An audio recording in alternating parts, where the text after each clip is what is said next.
Nobody talks about this part. The meetings after the meeting, no one talks about the drive home after the disappointment, the nights when you're staring at the ceiling wondering if it's worth it.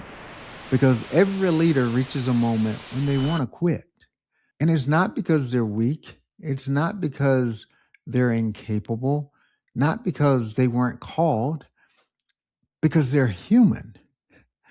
You see, I've had those moments more than once. Moments when I was exhausted. Moments where I was discouraged. I questioned my next step, wondering if the sacrifice was worth it. And if you've led long enough, you've probably had those moments too.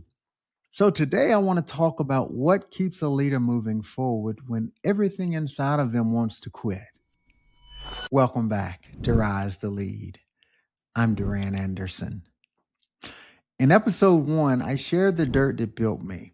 In episode 2, I shared the cost of leadership, the sacrifices, the distance, the missed family moments, the lessons learned along the way.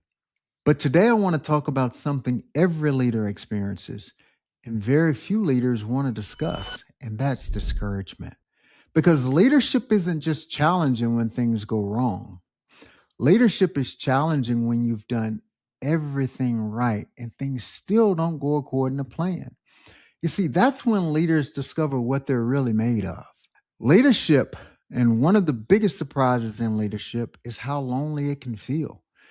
You see, people see the titles, they see the position, they see the influence, but what they don't always see is the weight. They don't always see the pressure, the responsibility associated with the role, the expectations. There are moments when everyone expects answers from you while you're still trying to figure things out yourself. Moments when you have to project the confidence while privately wrestling with uncertainty. Moments when you're carrying burdens nobody else can see. You see, leadership can be lonely, but loneliness doesn't mean you're lost. Throughout my career, I've had moments when I question everything. After college, I couldn't find a job anywhere. I had the degree. I had big dreams, big plans. I had, a lot of ideas, but life had different plans. That's when I found myself working in a textile mill. And later in my career, there were plenty of relocations. There were sacrifices. There were setbacks. There were seasons when I was living alone, traveling home every other weekend just to see my kids. There were opportunities that didn't work out the way I expected them to. Moments where I had to start over again and again and again. And if I'm honest, there were times when I asked God, why does the path always seem harder than expected? So maybe you've asked yourself that question too. One of my favorite leadership stories in the Bible is Nehemiah. You see, Nehemiah was called to rebuild the walls of Jerusalem. It was important work. It was meaningful work. It was God's work. But the moment he started building, the opposition showed up. Critics showed up. Doubters showed up. Distractions showed up. And people tried to pull him away from his purpose. Nehemiah's response has become one of my favorite Bible verses. Nehemiah 6:3 says, I'm doing a great work and cannot come down. Think about that. Not, I'll come down when things get easier. Not, I'll come down when everybody supports me. Not, I'll come down when I feel like it. His response was quite simple. I am doing a great work and cannot come down. Every leader needs a wall. Every leader needs a purpose. Every leader needs something worth staying committed to when things get difficult. One lesson I've learned over the years is this.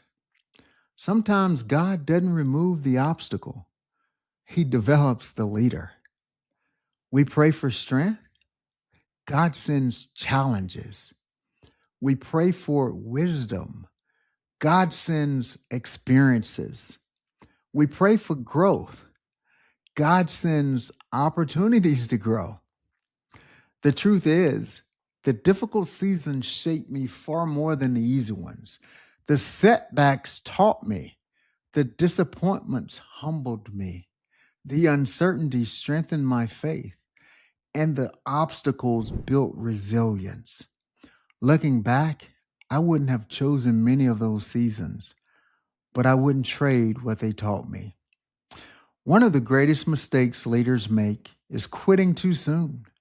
Not because they're incapable, not because they're tired, discouraged, frustrated, wounded. And that's understandable. But here's what I've learned. You can't judge the entire journey by a difficult chapter. You can't judge God's plans by a temporary setback. And you can't let a bad season convince you that you've missed your purpose. Keep showing up. Keep praying. Keep learning. Keep growing. Keep building. One faithful step at a time. People sometimes ask me, Doran, what kept you going through all those years? The answer is simple. It was my faith, the people I loved, and the belief that God wasn't finished with me yet. Not every season made sense at all. Not every decision worked out perfectly. Not every opportunity ended the way I'd hoped. But God remained faithful. And if God remained faithful, I could keep moving forward. Galatians 6:9 says, "Let us not become weary in doing good, for at the proper time we will reap harvest if we do not give up." That's not just a biblical principle, it's a leadership principle. Because every meaningful accomplishment requires perseverance. Every meaningful relationship requires perseverance. Every meaningful calling requires perseverance. Let me give you a challenge this week. Answer this question. Where in your life have you been tempted to quit? Is it your leadership, your faith, your dreams, your purpose, your growth? Whatever it is, don't make a permanent decision based on temporary emotions. Pray about it. Seek wisdom. Take the next step. Then take another and take another. If you're tired, keep going. If you're discouraged, keep going. If no one sees the sacrifices you're making, keep going.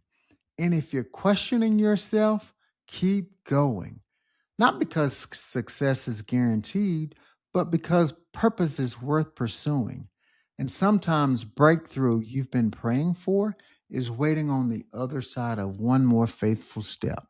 Remember Nehemiah when the opposition came. He stayed on the wall. When distractions came, he stayed on the wall. When critics came, he stayed on the wall. And his response was simple. I'm doing a great work and cannot come down. This is Rise to Lead. I'm Doran Anderson. Keep rising. Keep growing. Keep leading. And whatever you do, don't come down from the wall.